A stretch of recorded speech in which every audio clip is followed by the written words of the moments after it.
Auto டிரான்ஸ்ஃபார்மர்னா என்ன, auto டிரான்ஸ்ஃபார்மருடைய construction, working, அதில் இருக்கிற அட்வான்டேஜஸ், டிஸ்அட்வான்டேஜஸ், அப்ளிகேஷன்ஸ், இது எல்லாத்தையும் டீட்டெயிலாக இந்த வீடியோவில் பார்க்க போகிறோம்.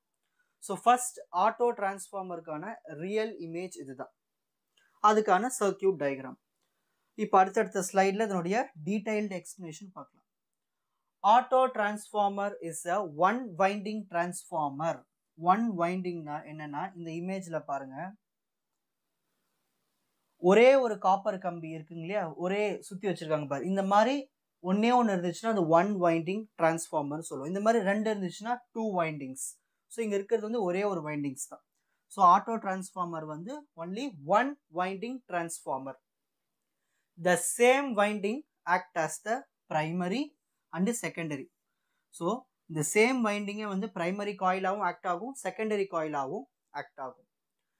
இந்த winding is tapped at a suitable point to obtain the desired output voltage across the secondary.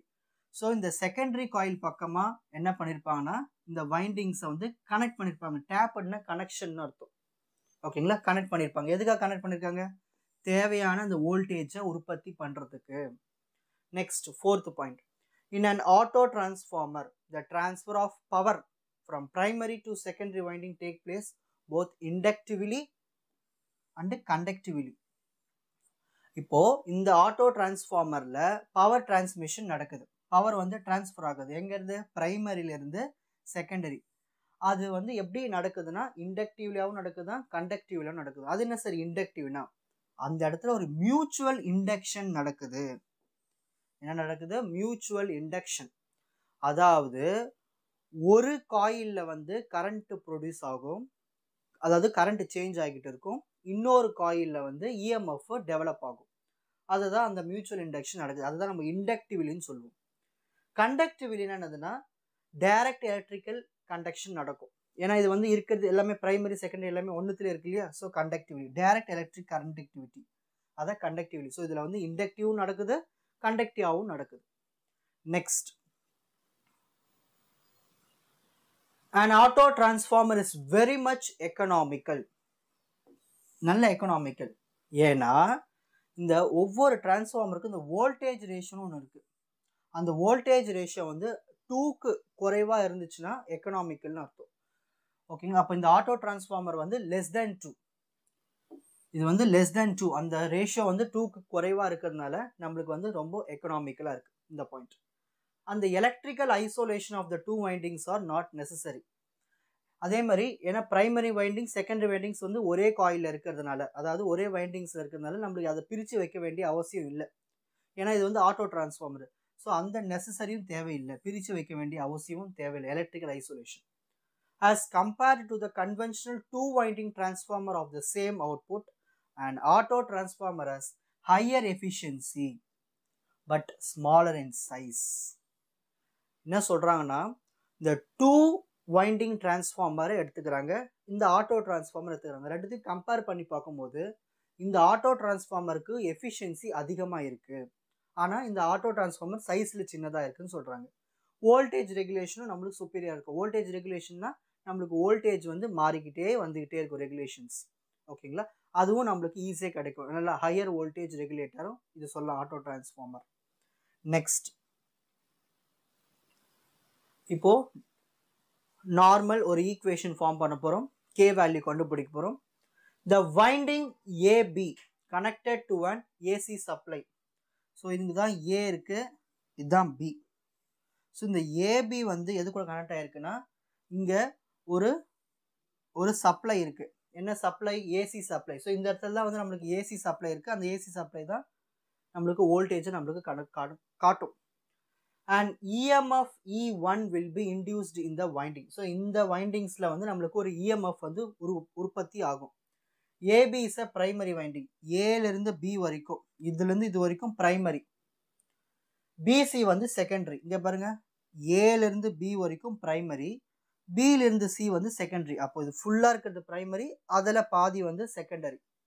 So AB வந்து பிரைமரி, பிசி வந்து செகண்டரி. ஸோ அப்போ அதுக்கு ஒரு சுற்றி வச்சுருப்பாங்க இல்லையா காப்பர் கம்பியில், அது N1 turns, N2 turns. So primary வைண்டிங்ஸ்க்கு N1 எடுத்துக்கிறோம், செகண்டரிக்கு வந்து N2 டர்ன்ஸ் நிறைய சுற்றி வச்சுருக்காங்க. load is connected across BC. இந்த Bக்கும் Cக்கும் இதான் BC. இந்த BC பக்கமா லோட கனெக்ட் பண்ணி வச்சிருக்காங்க. The load is connected across BC. அந்த இடத்துல நமக்கு I2 current வந்து flow ஆகுது. ஓகேங்களா? Next, the current in the section CB is vector difference. இதெல்லாம் இந்த பாயிண்ட் எழுத தேவையில்லை, நம்மளுக்கு இதுவே போதும். Magnetomotive force, MMFனா magnetomotive forceனு அர்த்தம். இது வரைக்கும் நீங்கள் EMF தான் கேள்விப்பட்டிருப்பீங்க. இந்த மாதிரி ஒரு டிரான்ஸ்ஃபார்மரில் காயிலாம் யூஸ் பண்ணும்போது நம்ம மேக்னட்டோமோட்டிவ் ஃபோர்ஸ் உருவாகும். அதான் சொல்லி கண்டக்டிவ்லி இண்டக்டிவ்லின்னு. ஸோ மேக்னட்டோமோட்டிவ் ஃபோர்ஸ் வந்து எதனால் உருவாகுதுன்னா இந்த I2 கரண்ட்னால தான். ஏன்னா அந்த I1 கரண்ட்டுக்கும் ஒரு மேக்னட்டோமோட்டிவ் ஃபோர்ஸ் இருக்குது. ஸோ அதனால் நம்ம என்ன பண்ணுறோன்னா ஒரு ஃபார்முலா கிரியேட் பண்ணி கொடுத்துருக்காங்க. என்னதுன்னா வோல்டேஜ் V2/V1, இந்த வோல்டேஜும் இந்த லோடுக்கு முன்னாடி இருக்கிற வோல்டேஜும் இந்த வோல்டேஜும் V2/V1. அதே மாதிரி அந்த number of turns N2/N1 which is equal to current வந்து ஆப்போசிட்டாக இருக்கும். I1 I2 எங்கே இருக்குது இருக்கும், I1 I2. ஆரோ தெரியுதுங்களா? ஆரோ இந்த பக்கம் வரும், இது இந்த பக்கம் வரும். ஸோ அதனால I1 I2 மேலே வரும், கீழே வரும். So V2/V1 N2/N1 I1/I2. இது எல்லாமே எதுக்கு ஈக்குவல்னா ஒரு கான்ஸ்டன்ட் கேக்கு ஈக்குவல். இந்த கேவை வந்து நம்ம டெரிவேஷன்ஸ் அப்போ யூஸ் பண்ணுவோம். நெக்ஸ்ட், இப்போ ஒரு ஆட்டோ டிரான்ஸ்ஃபார்மருக்கு காப்பர் ரெக்குயர்மெண்ட் வந்து கம்மி தான், லெஸ். 2 வைண்டிங் டிரான்ஸ்ஃபார்மரை விட காப்பர் பயன்படுத்துகிறோம் இல்லையா, அது வந்து ரொம்ப கம்மி தான். நம்ம காப்பர் என்னதுன்னா அந்த வைண்டிங்ஸ், இந்த காப்பர் கம்பி சுற்றுறாங்க இல்லையா, அதோடைய வேலையை கம்மியாக தான் இருக்கும். ஒரு 2 வைண்டிங் டிரான்ஸ்ஃபார்மரை 2 சூஸ் பண்ணும்போது நிறைய ஒயர் சுற்றணும், நிறைய காப்பர் கம்பி சுற்றணும். ஆனால் இதில் வந்து அவ்வளோ காப்பர் ரெக்குயர்மெண்ட் கம்மி தான். ஸோ ப்ரைமரி வைண்டிங்ஸில் வந்து நம்ம N1 எடுத்துக்கிறோம், செகண்டரி வைண்டிங்கில் நம்ம N2 எடுத்துக்கிறோம். அப்போது ஏபிக்கு வந்து N1, பிசிக்கு N2. அப்போ ஏசிக்கு என்ன வரும், இதை மைனஸ் பண்ண இது கிடச்சிடும் இல்லையா. இது ஃபுல்லாகவே என்னது, இது ஃபுல்லாகவே N1, இது வரைக்கும் வந்து N2. அப்போது இது எனக்கு எவ்வளோ வரும், அப்போது N1 மைனஸ் N2. அதுதான் இப்படி எழுதியிருக்கு. அப்போது ஏசி பொசிஷனில் வந்து N1 மைனஸ் N2. அந்த ஏசியில் எவ்வளவு கரண்ட் ஃப்ளோ ஆகுது, I1 கரண்ட் தான் அதில் ஃப்ளோ ஆகுது. ஸோ I1 கரண்ட் ஃப்ளோ ஆகுது. பிசியில் என்ன கரண்ட் ஃப்ளோ ஆகுது, இதுதான் பிசி. பிசியில் இங்கேருந்து I1 கரண்ட்டு, ஸோ இங்கேருந்து I2 opposite. So I1 minus I2. So அப்போ அதை எழுதும் போது எப்படி எழுதணும், I2 மைனஸ் I1. ஏன்னா நம்ம எடுக்கிறது பிசி, இந்த டைரக்ஷன் எடுக்கிறோம். ஓகேங்களா, I2 minus I1. Next, the length of the conductor is proportional to the number of turns of the conductor. அதாவது நம்ம வந்து ஒரு கண்டக்டர் எடுத்துக்கிறோம், அதோடைய லென்த் அதிகமாச்சுன்னா, அதோட கண்டக்டிவிட்டி அதிகமாகுதுன்னா நம்மளுக்கு டேர்ன்ஸும் அதிகமாகும். நம்ம எடுத்துக்கிற கண்டக்டர் பெருசாக இருந்ததுன்னு வச்சுக்கோங்களேன், அதை சுற்றுறோம் இல்லையா, நம்பர் ஆஃப் டேர்ன்ஸ் வைண்டிங்ஸ் அதுவும் அதிகமாக இருக்குன்னு சொல்லுவாங்க, நம்பர் ஆஃப் டேர்ன்ஸும். ஸோ இதுதான் வந்து points. Next, the cross-sectional area of the conductor is proportional to the current flowing through the conductor. ஒரு கண்டக்டர்ல இருக்கிற அந்த ஏரியா அதிகமாயிடுச்சுன்னா அதில் ஃப்ளோ ஆகிற கரண்ட்டும் அதிகமாக இருக்கும்னு சொல்கிறாங்க. ஏரியா கம்மியாக இருந்தால் கரண்ட்டும் கம்மியாக இருக்கும்.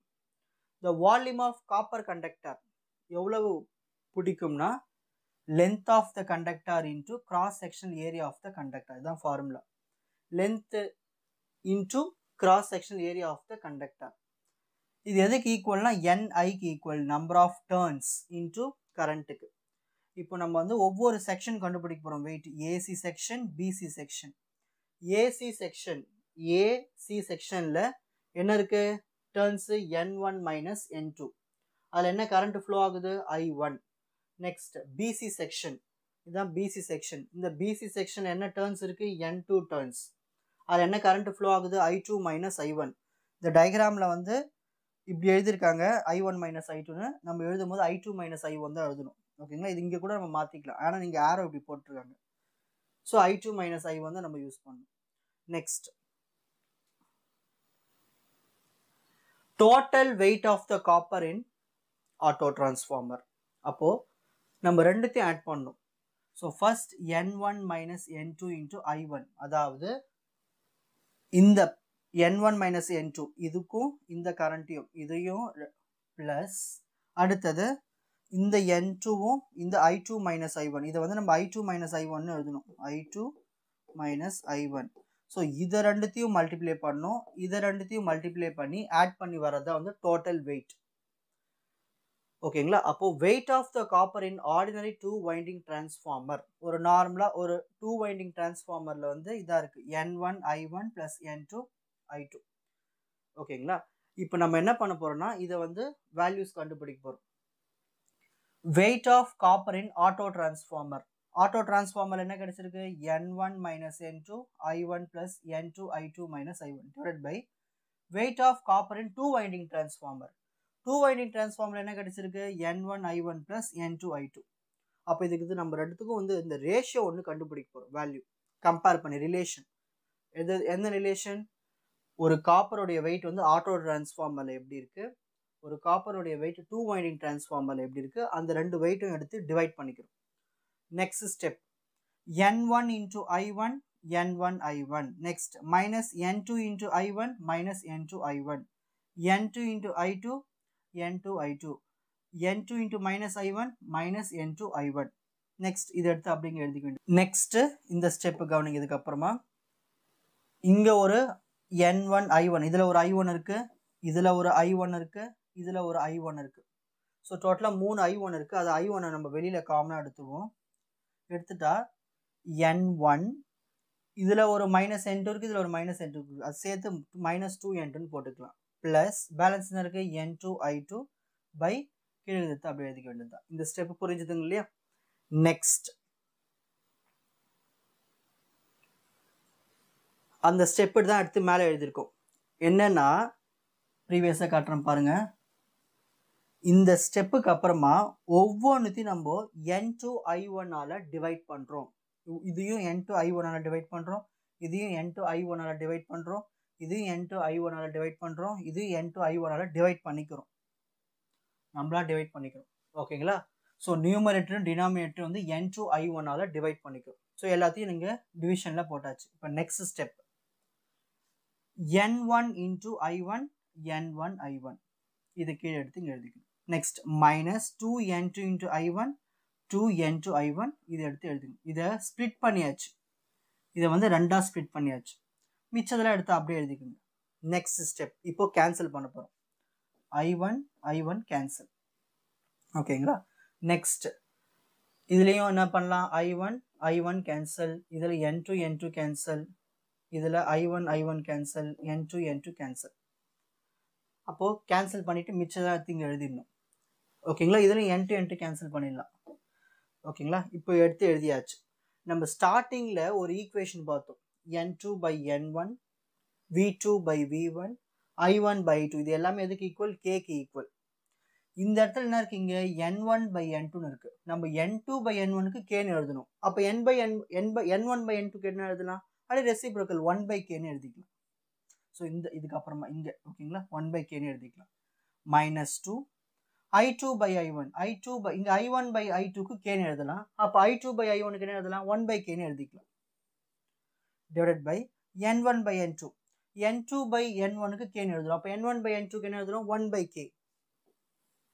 i2 by i1 சேம், இங்க i2 by i1க்கு 1 by k, இங்கேயும் 1 by k தான். இப்போ இங்க வரும் இந்த ஸ்டெப். அடுத்தது 1 by k minus 2 plus 1 by k, திரும்பவும் அதே ஸ்டெப் தான் இங்க எடுத்து எழுதிருக்காங்க, வேற ஒண்ணுமே இல்லை. நெக்ஸ்ட் ஸ்டெப் பாருங்க. இப்போ இங்க 1 by k இருக்கு, இங்கேயும் 1 by k இருக்கு. ஓகேங்களா? அப்ப என்ன பண்ணலாம்? இதுக்கப்புறம் ஸ்டெப் நார்மல் தான். இந்த 1 by k plus 1 by k என்ன வரும்? 2 by k.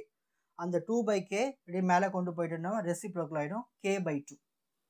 ஓகேங்களா? நெக்ஸ்ட் ஸ்டெப் இது எப்படி எழுதலாம்? இது எல்சிஎம் எடுத்தீங்கன்னா இது வரும். புரியுதுங்களா? இதை எல்சிஎம் எடுத்தோம்னா இது வரும். Into 1 by k plus 1 by kக்கு எல்சிஎம் அதை ஆட் பண்ணோம்னா 2 by k. இது மேலே போயிடுச்சுன்னா k by 2. இப்போ இந்த k கேன்சல். அப்போ பேலன்ஸ் என்ன இருக்கு? 1 plus 1 2 minus 2k by k. இன்னும் கேன்சல் பண்ணல, கேன்சல் பண்ணிடுங்க இப்போவே. இங்கேயே நான் கேன்சல் பண்ணிடலாம் எல்லாத்தையும். k கேன்சல் பண்ணிட்டு இப்போ பேலன்ஸ் இந்த 2 கேன்சல் ஆகிடும். ஸோ நம்மளுக்கு ஆன்சர் 1 minus kன்னு வரும். ஓகேங்களா? ரொம்ப சிம்பிளா டிவைட் பண்ணிட்டு எல்சிஎம் எடுத்துட்டு கேன்சல் பண்ணுறது தான். லாஸ்ட்டாக நம்மளுக்கு 1 - kன்னு கிடச்சிருக்கு. ஓகேங்களா? நெக்ஸ்ட் ஸ்க்ரீன்ஷாட் எடுக்க டைம் தரேன், ஃபஸ்ட்டு லிசன் பண்ணிடுங்க. Advantages, it has only one winding. So அதனால் நம்மளுக்கு வந்து saving in conductor material and cost. So நம்ம காஸ்ட்டையும் குறைக்கலாம். ஏன்னா நம்மள வந்து 1 வைண்டிங்ஸ் தான் இருக்குது. காப்பர் ரெக்குவயர்மெண்ட் அந்த செலவு வந்து கம்மியாக இருக்கும். Next continuously varying voltage can be obtained. நான் சொன்னேன் இல்லையா, வோல்டேஜ் ரெகுலேட்டர் நம்மளுக்கு வேரிங் வோல்டேஜ் இருந்துக்கிட்டே இருக்கும். பெட்டர் வோல்டேஜ் ரெகுலேஷன், நம்மளுக்கு வோல்டேஜ் வந்து கரெக்டாக ரெகுலேட் பண்ணி கொடுத்துக்கிட்டே இருக்கும் சப்ளையில். சைஸ் சின்னது, ஹையர் எஃபிஷியன்சி, நம்மளுக்கு நல்ல அவுட்புட், நல்ல எஃபிஷியன்சி அதிகமாக கொடுக்குது. இது அட்வான்டேஜஸ், இது எழுதுனாலே போதும். நான் ஸ்டார்டிங்கில் சொன்னது தான். நெக்ஸ்ட் டிஸ்அட்வான்டேஜஸ் இருக்குது. இந்த ஆட்டோ டிரான்ஸ்ஃபார்மரில் ப்ரைமரி வைண்டிங்ஸ் இருக்குது, செகண்டரி வைண்டிங்ஸும் இருக்குது. அப்படி இருக்கிறதுனால டேரெக்டாக கனெக்ஷன் இருக்குது. இந்த டேரெக்ட் கனெக்ஷன் இருக்கிறதுனால ஒன்று பிரச்சனைனா கூட ஃபுல்லாகவே டோட்டல் பிரச்சனை வரும். எந்த ஒரு ஐசோலேஷனும் இல்லை, பிரிவும் இல்லை 2 சர்க்கியூட்டுக்கு நடுவில். ஏன்னா ஒரு சர்க்கியூட் பிரச்சனை மொத்தமாக காலி ஆகிடுது இல்லையா. அதனால் நம்மளுக்கு இந்த ஷார்ட் சர்க்கியூட் ஏற்படும், கரண்ட்டில் ரொம்ப அதிகமாக ஏற்படும் சொல்கிறாங்க. அது மட்டும் இல்லாமல் ஒரு டிரான்ஸ்ஃபார்மரோட ரேஷியோ வந்து கிரேட்டர் தென் 2 மீன்ஸ் அப்போ இட் இஸ் நாட் எக்கனாமிக்கல். ஓகேங்களா? இட் இஸ் நாட் எக்கனாமிக்கல்னு சொல்கிறாங்க. இது வந்து கண்டிஷன். இந்த 4th பாயிண்ட் நீங்கள் எழுதால ஃபஸ்ட்டு 3 பாயிண்ட்ஸ் எழுதினாலே போதும். இது சொல்லியிருக்காங்க. நான் ஸ்டார்டிங் சொன்னேன் இல்லையா, ஒரு டிரான்ஸ்ஃபார்மர் ரேஷியோ வந்து 2க்கு குறைவாக இருந்துச்சுன்னா எக்கனாமிக்கல், 2க்கு அதிகமாக இருந்துச்சுன்னா நாட் எக்கனாமிக்கல். இது வந்து ஸ்டேட்மெண்ட். இது நம்ம 3 பாயிண்ட்ஸ் எழுதினாலே போதும். ஓகேங்களா? Next applications. இது எங்கெல்லாம் பயன்படுது? Auto transformers R used for starting the induction Motors. Induction motor example drilling Motors இருக்கு இல்லையா அது. அப்புறம் சின்க்ரோனஸ் மோட்டார், பம்பு மோட்டார்ஸ் இருக்கு இல்லையா, பூமியில் நீர் மோட்டார்னு சொல்லுவாங்க, அது அதிலெல்லாம் பயன்படுதுன்னு சொல்கிறாங்க. Auto transformers are used as a boosters to raise the voltage in AC feeders. So AC ஃபீடர்ஸில் நம்ம ஆல்டர்னேட்டிவ் கரண்ட் சப்ளை, கரண்ட்டை பூஸ்ட் பண்ணுறதுக்கு பயன்படுது இந்த ஆட்டோ டிரான்ஸ்ஃபார்மர். ஸோ இவ்வளவு தான் ஆட்டோ டிரான்ஸ்ஃபார்மர்னுடைய எக்ஸ்பிளனேஷன். இப்போ நம்ம என்ன பண்ண போகிறோம்னா ஒவ்வொன்றுத்தையும் நீங்கள் என்ன பண்ணுறீங்கன்னா கிளியராக ஸ்க்ரீன்ஷாட் எடுத்துக்கோங்க. பேஜ் 1 ஸ்க்ரீன்ஷாட் எடுத்துக்கோங்க. Next page 2, page 3, page 4, page 5, page 6, page 7, page 8, page 9, page 10. Page 10ல் இந்த 4th பாயிண்ட் எழுத தேவையில்லை, ஃபஸ்ட்டு 3 பாயிண்ட்ஸ் எழுதுனா போதும். பேஜ் 11. ஸோ இவ்வளவு தான் ஆட்டோ டிரான்ஸ்ஃபார்மர்ஸ். ஈஸியாக புரிஞ்சிருக்கும்னு நினைக்கிறேன். வாட்ச் அதர் எபிசோட்ஸ் இன் த appropriate playlist. Four G silver academy, strength, success, clarity.